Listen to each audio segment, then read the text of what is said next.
Okay, so we're going to write two more practice programs. The first is a dice class that represents a pair of dice rather. So I'm going to create a new class called pair. I'll call it dice pair. That's what I'll call it. And now I could rewrite a lot of the code I just wrote here to create my pair of dice, but I just mentioned a moment ago that one very good rule of thumb is we never want to duplicate code when we can. We just want to use what we have. So instead of duplicating that code, I'm going to have my instance variables be objects of the die class. So my instance variables for my dice pair class is going to be two objects of type die. They're private because it's instance data, and I'm just going to call them die1 and die2. So remember, I have four pieces I want to include in my class. Instance data variables, constructors, getters and setters, and toString. So I have my instance data variables. Now I'm going to create my constructor. Constructors are public, no return type. Name is the same as the name of the class. And then I have to think about whether I need any inputs. So do I need any information to set up my pair of dice? I probably don't, right? So again, in my die class, I made the decision not to allow a user to create a new die specifying the number that's face up. So I'm probably going to follow that same convention in my pair of dice class. If I'd made a different decision in die, I'd follow that same decision in dice pair. So what am I going to do inside my constructor? Well, this is where I want to set up my objects. So I want to set up my object, which means I want to initialize my instance data variables. So I'm going to say that die1 gets a new die and die2 gets a new die. So I'm using the die constructor to set up the instance data variables in my dice pair class. So that's my first component. That's my second component. Third component is getters and setters. So I want to think for a minute, do I want to provide direct access to the objects, to these two instance data variables? Do I want an outside class to be able to retrieve these die objects? Maybe I do and maybe I don't. If they could retrieve that die object, that means that they can roll that individual die on its own. Maybe I want that, maybe I don't. It depends on how I'm going to use this class. So for this example, I'm going to say I don't want that. I want to allow my user to roll the pair of dice together, but I don't want to let them pull out one single die and roll that die. And if I give them a getter method that allows them to retrieve that die, then they could do that, right? They could roll that individual die. And if I don't want them to, I'm just not going to provide that getter. So I'm not going to provide the getter and I'm not going to provide the setter either because I don't want them to be able to put in some new die object in place of the one I just created. So I'm actually not going to create any getters or setters for my instance data variables. I am going to create my toString. That's the fourth component. So I might make a note here. Decided not to include getter and setter for those variables. For my toString, I could print out just the total value. I could print out the value on each die. I think it might be helpful to create, to show the value that's showing on each die. So I'm going to say string s gets die1 dot get face value. And then add on to that, have a new line character. And then I'll add on to that die2 2.get face value. Maybe add another new line just for good measure, and then return that string. Okay? So those are my four components, my instance variables, constructor, decided not to have my getter and setter, and my toString. Now I can go ahead and put in any additional methods that make sense for this class. So one obvious method that I'm going to want is a roll method. And again, I could have this method be void and not return any information. I could have it return an int, returning the new value shown in my pair of dice. If I had my method be void in the die class, which I did, I'm going to follow that same convention and have it be void here. Again, if I'd made a different decision there, I'd want to be consistent in this class. So inside my roll method, all I'm doing is I'm rolling my two individual dies. Okay. Now, what other methods might I want here? Well, I might decide to have a method to get the face value, right? So even though I don't have a face value instance data variable, I do want a way to get the number that's showing on my pair of die. So I'm going to create a method. It's kind of like a getter method, even though it doesn't directly relate to a variable in this class. And I'm just going to call it get face value. And that's just going to return the face value of die 1 added on to the face value of the face value of die 2. Okay. Now, I might also include other getters if I wanted to allow. I already said I didn't want to allow the user to retrieve this die object, but perhaps I want them to get an integer of the value of the face value for die 1 or die 2. So in addition to writing this method, I could potentially also write a method get face value 1 and get face value 2, for example. Okay. So that would be another option I might include. I'm not going to write that here. You'd have to think about, again, how your class is going to be used and whether you want to include that. Okay, so now I could create a dice pair in my tester class if I wanted to do that.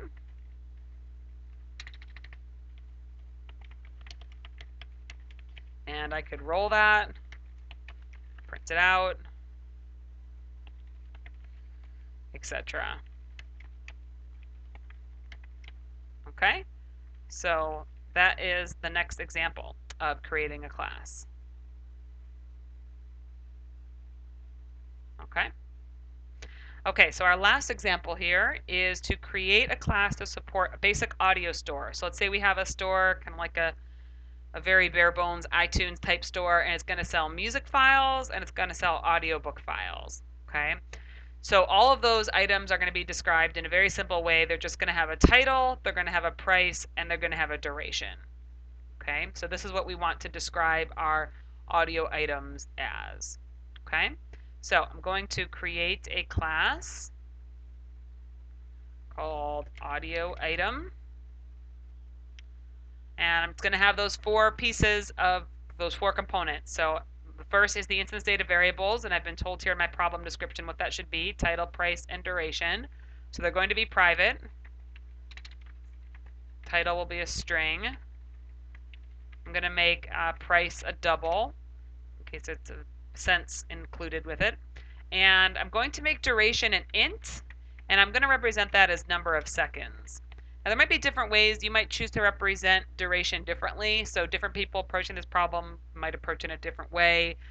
That's how I'm going to represent the duration of my audio item. Okay, so that's the first component, my instance data variables, and they are private. Next up is my constructor. So my constructor is public, no return type, same name as the name of my class. And do I need to take in any information for this to set up an object? So when I'm creating a new audio item, do I need any information? Well, I do, right? I need all this information. I can't really create my item without it. So in the die class, we didn't need any outside information to set up our object. In this class, we do. So I need to take in information about title, the price, and the number of seconds. And then I'm going to use that information to initialize my instance data variables, and that's what sets up my object. So the title gets the title, the price gets the price, and the number of seconds gets the number of seconds. Okay, so that's my first piece, the instance data variables. Second piece is my constructor. That's what I use to set up my objects. Third piece is going to be the getters and setters. So I'll write my getters first. Those are pretty straightforward. So my getter for title is just going to return a string. It's going to be called getTitle. My getter for the price is just going to be called getPrice. It's going to return the price. Getters are pretty straightforward, pretty easy to write. And my get the number of seconds will return num seconds. Okay, so those are my getters. Now for my setters, I have to think about, do I want a setter for all of these? I do want a getter for all of them. It makes sense that I would want an outside class to be able to retrieve this information. Do I want them to be able to update this information? I probably do, right? The price might change, perhaps the number of seconds. I don't know, perhaps you could trim a song or something and it might change. And again, the title, maybe I don't want to provide a setter for title. Maybe I don't want outside classes people to access that and change it, but maybe I do. So, sometimes if you're not sure, if you don't have a good reason not to include it, it's okay to include it. You just kind of got to think about what you think is the best approach. So I'm going to include setters for all of these. So I'm going to include a setter for the title. And I'm not going to put any restrictions. Call my variable new title. I'm not going to put any restrictions on my setter here for title because I don't really know what I'd restrict to, right? Strings are, oftentimes we don't have restrictions on them. For the price,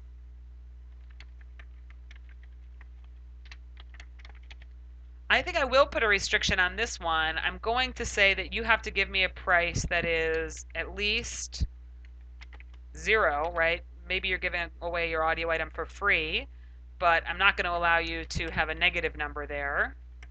Now, you might choose not to make that restriction. What if, for example, you were having like some sort of promotion where you were paying people 5 cents to download your song, something like that. So maybe you wouldn't want that restriction. You'd have to think about that, okay? But in my example here, I'm going to say my class is only going to allow you to set the price if it's 0 or higher. And then for number of seconds, I'm going to take in the new number of seconds. And here I definitely am going to restrict that value to be at least, greater than or equal to. I might even say just greater than 0. Maybe I don't want any tracks that are 0 seconds long, but at least greater than or equal to. Doesn't make any sense to have an audio item that is a negative number of seconds in duration. Okay, so I definitely want to restrict the value there. Now I already noticed I made an error. Has anybody spotted it? I went up here, I said if price is greater than or equal to 0, update the price. And this should be if new price is greater than or equal to 0. Okay, so I apologize for that. We always, when we are checking the values to restrict those values, we always want to check the value of the parameter, the formal parameter, not of the instance variable, right? Because we want to make sure that the new value is appropriate, not the existing value. That's actually a pretty common mistake to make. And perhaps oftentimes it's made because people are mistyping like I just did. So be careful about that one. Okay, so there's my 3 components: instance data variables, constructors, getters and setters. My 4th component is going to be a toString with this exact header, public string, toString, no parameters. And I'm going to decide that I'm just going to have a little bit of a description here. So I'm going to say title, and I'm also going to list the price,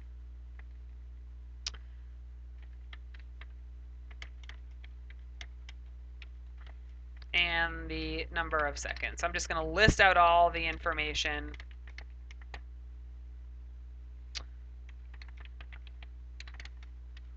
in my toString method. Now, you might decide that it's better to have some of this information nicely formatted, like the price. You might want formatted as currency as opposed to, if the price is $1, this is just going to print 1 instead of 1.00. So I'll let you think about that. How would you format that? I'm actually going to encourage you to post the discussion board some code to represent how you would change that formatting to be formatted as currency rather than just as a straight double. And you might also change this how you display the duration. So instead of just the number of seconds, if it's 121 seconds, perhaps it would be more helpful to display 2 minutes and 1 second rather than 121 seconds. So again, I'll let you think about how you would do that and post that to the discussion board as well. Okay, so think about how you would make this toString method perhaps a little more user-friendly.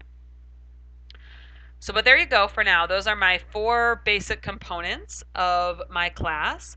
My next job would be to just add on whatever methods made sense for this class. At this point, I don't know how this class is going to be used, so I'm going to stop there, and we're going to use this class more when we talk about inheritance. So make sure you understand the class as it stands right now, and post any questions about that to the discussion board. Also think about how you would make this toString a little bit nicer.